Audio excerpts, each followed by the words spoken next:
Yo, on se retrouve aujourd'hui pour coudre ensemble pas à pas le sac Toasty, je vous l'avais promis et le voilà.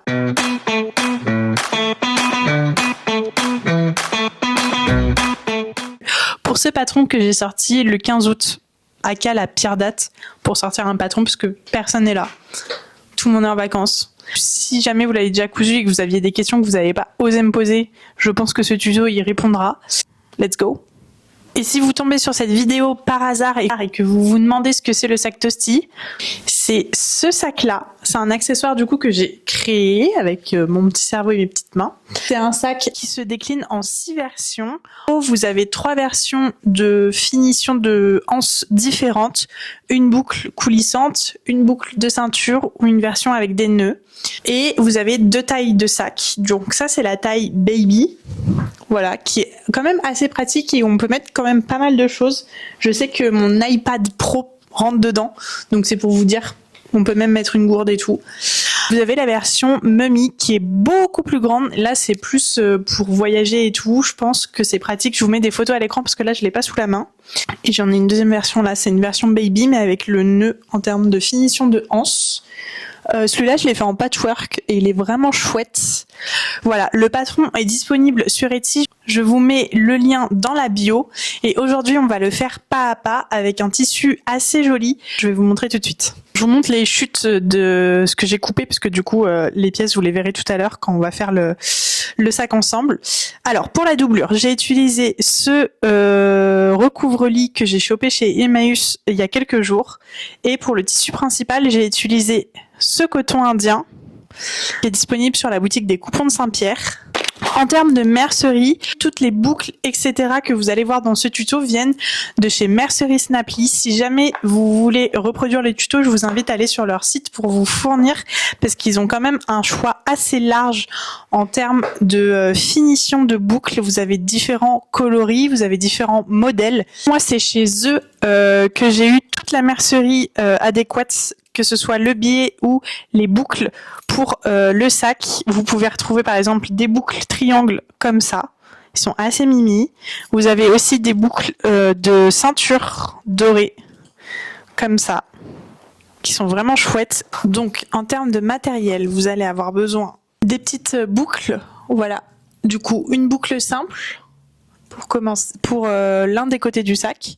Pour le côté qui va être coulissant, côté qu'on va pouvoir ajuster de taille, vous allez avoir besoin d'une boucle passante. Alors soit si vous avez une boucle comme ça ou une boucle comme ça fait aussi l'affaire, c'est la même chose vraiment, donc vous choisissez entre les deux.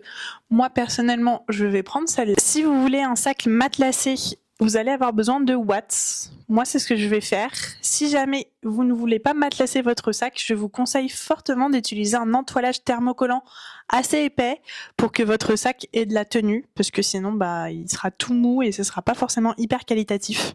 Vous allez aussi avoir besoin de biais pour faire les finitions du sac. Moi, je vais prendre ce biais jaune-là, ou sinon vous pouvez faire le biais qui est assorti à votre tissu si vous voulez pas de démarcation, mais moi je trouve que c'est très joli quand le biais est d'une autre couleur.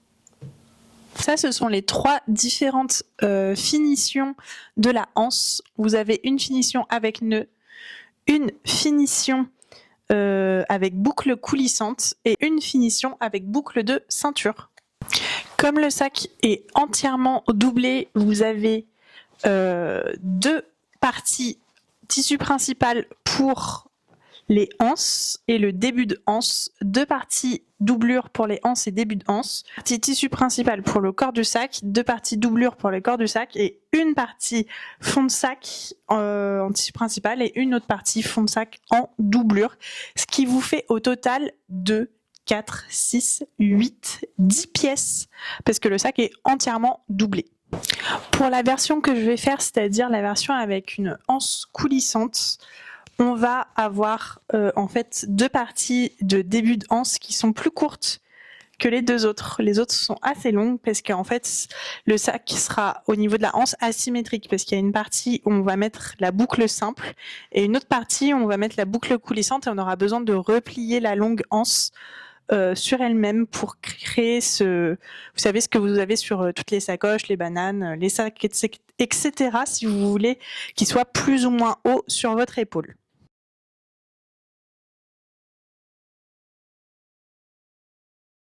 Alors pour ma part, je vais venir thermocoller en fait mon tissu principal qui est extrêmement fin, donc j'ai peur qu'il ait vraiment pas de tenue, même si ma doublure est un peu plus épaisse et molletonnée. Vous pouvez le faire si vous le souhaitez sur et la doublure et le tissu principal. Moi là je vais le faire que sur le tissu principal. D'ailleurs sur le patron je vous conseille de le faire sur la doublure si jamais vous voulez pas matelasser vos empiècements. Sur le tissu principal je vais le faire que sur les parties fond de sac et les parties anse et début de anse, parce que là sur mon corps de sac je vais venir matelasser de la ouate, je vais venir la couper et on va faire tout ça ensemble de toute façon.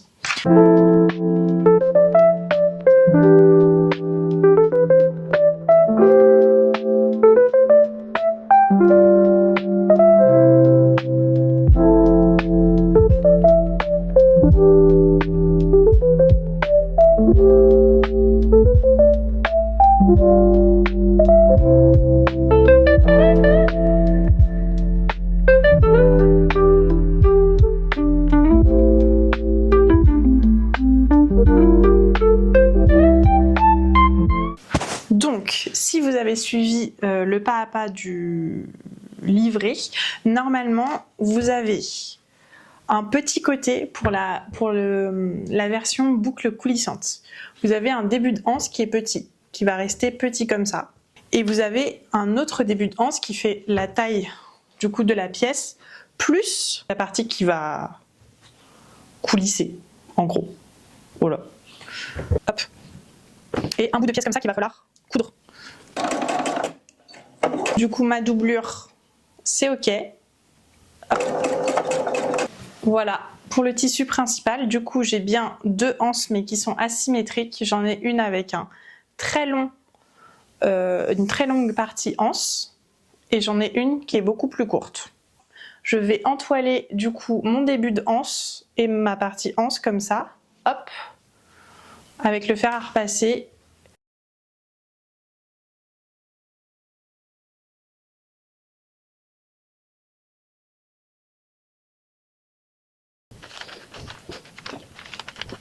Mes pièces sont thermocollées, donc le tissu est un peu plus, a un peu plus de tenue, un peu plus dur. Donc j'ai bien la grande pièce de la anse gauche ou droite, ça dépend où vous voulez la mettre. J'ai bien le fond du sac qui est thermocollé. Et l'autre empiècement de début de anse qui est plus petite du coup, qui va aller à droite ou à gauche. On va passer au matelassage de mes corps de sac. Vous n'êtes pas obligé de faire ce matelassage, mais moi je vais le faire. Et pour matelasser des pièces de vêtements ou d'accessoires, il faut toujours commencer par le centre. C'est ce qu'on m'a dit parce que ça évite que après des deux côtés ça bouge. Je vous conseille sur votre tissu de tracer des lignes. Moi je ne vais pas le faire parce que j'ai la flemme et que mon matelassage va être assez gros. Donc ça devrait aller, mais si vous souhaitez un rendu vraiment nickel, nickel chrome, n'hésitez pas à faire des traits avec une règle et un stylo effaçable au fer. Généralement ils sont pas trop mal à utiliser sur les tissus, il y a plein de couleurs. Là sur une couleur foncée ça passera peut-être pas, mais après vous pouvez aussi utiliser une craie de tailleur.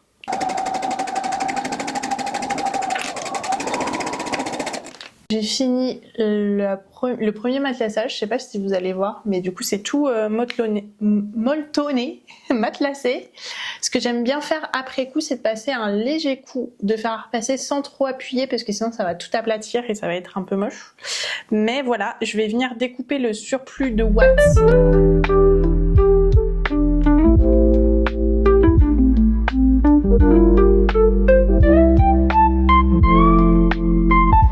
Maintenant, je vais venir prendre ma petite anse, mon fond de sac et ma grande anse et je vais venir les assembler et je vais faire pareil pour la doublure. Et là, je vais mettre endroit contre endroit la petite anse d'un côté et la grande anse de l'autre. Du coup, vous allez assembler le grand côté de anse sur le côté du fond et le petit côté de l'autre côté, donc endroit contre endroit, pour qu'ensuite on ait le fond à mettre sur les corps.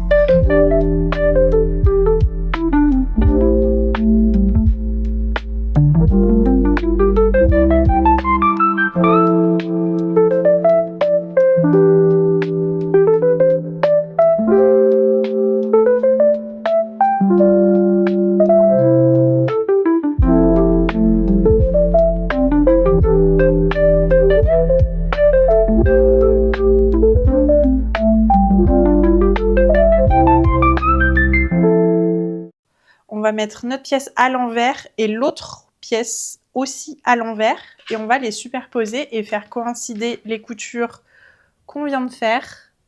Si vous souhaitez, vous pouvez ouvrir les coutures au fer à repasser, c'est ce que je vais faire je pense, parce que ça sera plat au bord. On va mettre tout envers contre envers et c'est là que c'est un peu tricky. C'est la partie la plus compliquée entre guillemets. Et on va venir épingler. Moi, je vais mettre des pinces.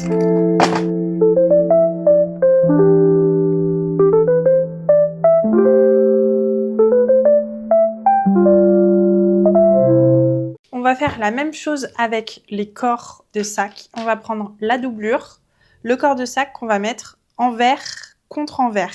Et on va épingler les deux ensemble. Voilà. Faites attention si vous avez du mal à bien prendre et le tissu et le motif. Quand vous épinglez les dents pinces, vous allez plus lent.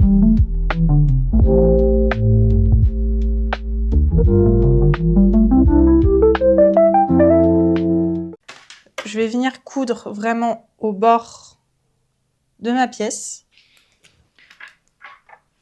Je vais faire un bâti.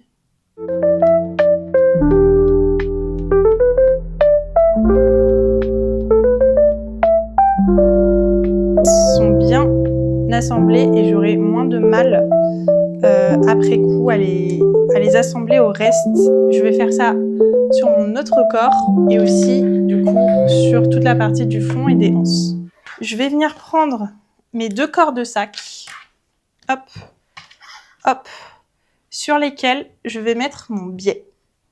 Moi j'ai un biais qui est d'une couleur différente parce que je pense que sur les bords du sac je vais venir mettre un biais d'une couleur différente, mais vous pouvez prendre si jamais un biais de la même couleur que votre sac ou faire du biais avec votre propre. Ça, c'est un biais, il me semble, de 4 cm.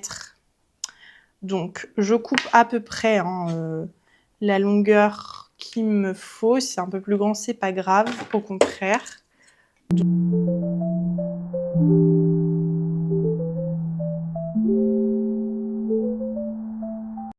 Pour faire la courbure du sac, n'hésitez pas à tirer un peu. En fait, votre biais, vous allez, comme il est coupé dans le biais du tissu, il est un peu élastique, à tirer un peu pour la courbure parce que ça sera plus joli, ça fera pas le pli moche.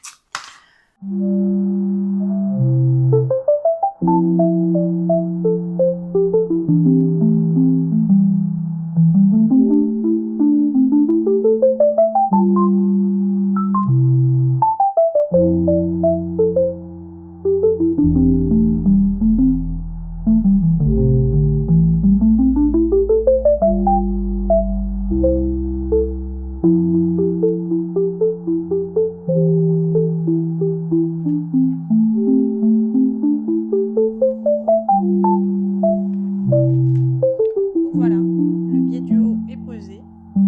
Je vais faire la même chose sur le deuxième et après on va venir assembler le sac et poser.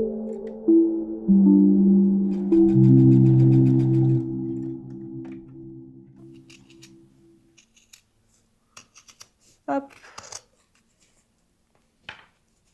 Bon voilà, du coup j'ai fini les deux biais du haut. J'ai un peu raté ici. J'arrive jamais à faire mes biais nickel chrome. Donc si vous avez une technique, n'hésitez pas à me la donner dans les commentaires. Bref, ça c'est fait. Maintenant on va passer à l'assemblage. Sinon vous pouvez aussi retrouver le cran du milieu sur le patron si jamais vous voulez pas vous embêter à plier et retrouver le milieu. Mais moi j'aime bien faire comme ça.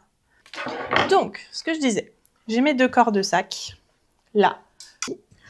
Et j'ai marqué le milieu de mon fond de sac Le fond de sac, c'est celui où il y a un côté court et l'autre côté où il y a votre anse. Et on va venir assembler envers contre envers. Parce que, en fait, après... Ah mince, j'ai cassé ma pince. Ben voilà. Envers contre envers, parce que après, en fait, on va venir poser le biais tout autour. Donc, rien ne sert d'assembler endroit contre endroit.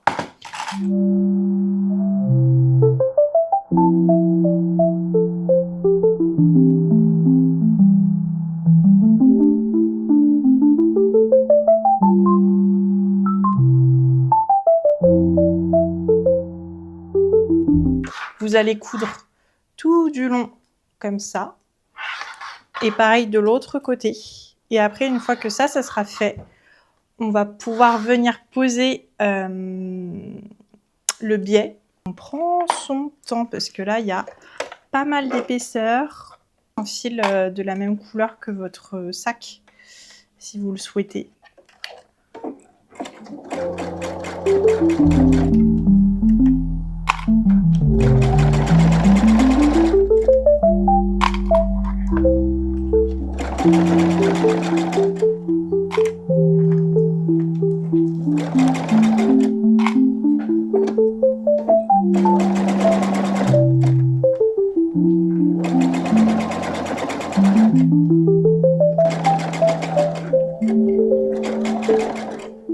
Ok, le sac est cousu, enfin il est assemblé. Donc là, il reste juste la partie la plus longue, c'est-à-dire poser le biais tout du long, hop, sur la face 1 et sur la face 2. Et après, je pense qu'à la fin, je rajoutais un petit nœud ici pour fermer le sac. Mais franchement, je suis très contente parce qu'il a de la tenue. Il est très beau. Appliquez-vous bien sur les angles, comme je disais tout à l'heure. N'hésitez pas à prendre votre temps. Et bah, c'est parti.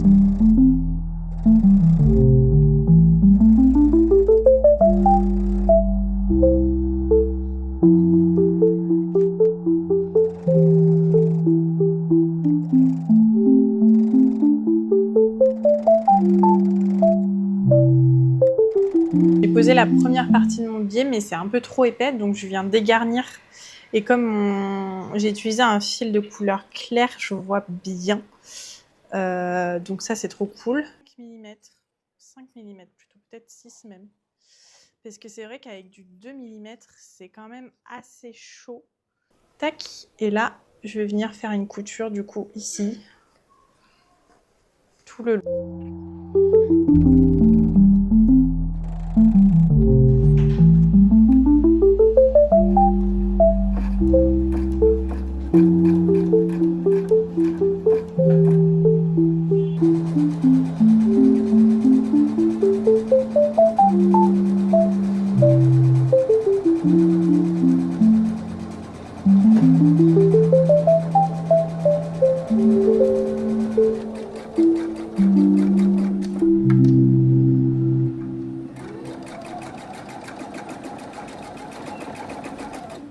Tout autour du sac.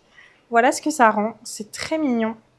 Et maintenant, on va passer à la pose de la boucle et, si je la retrouve, de la boucle coulissante. Je vais vous zoomer pour que vous puissiez voir tout ça de plus près.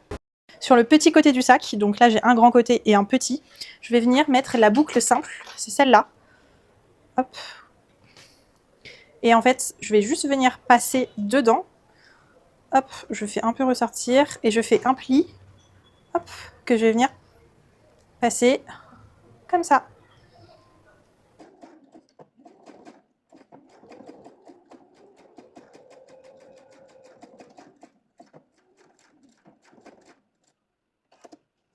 Donc j'ai cousu la première boucle, hop, comme ça. Et après, on va venir mettre la boucle coulissante. On va venir passer. On est venu passer ça comme ça, hop. On vient prendre évidemment l'autre côté et on insère. Et ça, desserrer cette partie-là, parce qu'on va venir refaire passer ça, hop, dans la boucle double, hop.